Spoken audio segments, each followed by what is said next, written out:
रामकृष्ण हरी. आपण आलेलो आहे आज तोंडले बोंडले या गावामध्ये. तुम्हाला इथे ज्ञानोबा माऊलींची पालखी, सोपन काकांची पालखी आणि तुकाराम महाराजांची पालखी या तिन्ही संतांच्या पालख्या एकत्र बघायला मिळणार आहेत. आणि महत्त्वाचं म्हणजे काय, ही बंधुभेट आज अविस्मरणीय क्षणात बदलत आहे आणि तुम्हाला इथे खूप छान क्षण तुम्हाला बघायला मिळणार आहे. आणि तसंच महत्त्वाचं सांगायचं म्हणजे आज हा सोहळा जो चालू आहे आत्ता, आज वारकरी तुम्ही इथे बघा भक्तीने पूर्ण भक्तिमय वातावरणात या आणि बारीक सारीक पावसात खूप छान वातावरण तयार झालेलं आहे. आणि यामध्येच महिलांच्या फुगड्या असतील किंवा आपल्या संतांच्या ओव्या असतील, ह्या तुम्हाला खूप छान ऐकायला मिळतील.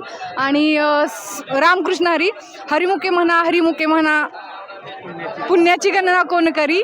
पेठ वडगाव तालुका हातकणंगले जिल्हा कोल्हापूर येथील आणि भादोले या गावातील समस्त माऊली वारकरी संप्रदायात गेली 5 वर्षे झालं येतो आहे. आणि पिराची कुर्ले या ठिकाणी आम्ही सर्व वारकरी माऊलींना प्रसादाचं वाटप करतो आहे आणि सातत्यानं हा उपक्रम आम्ही गेली 7 वर्ष झालं सुरू ठेवलेला आहे. नमस्कार माऊली, नाव काय आपलं? नाव गणेश. गाव?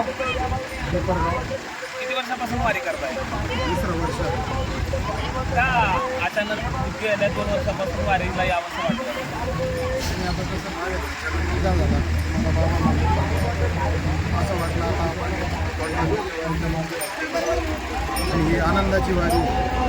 2 वर्षात काय साक्षात्कार वगैरे पांडुरंगाचा माऊलीचा झालेला? माऊलीचे साक्षात्कार माझे खूप देवदर्शन झाले, 2 धाम झाले, केदारनाथ पण झालं. एखादा अभंग वगैरे गाता येतोय? नाही.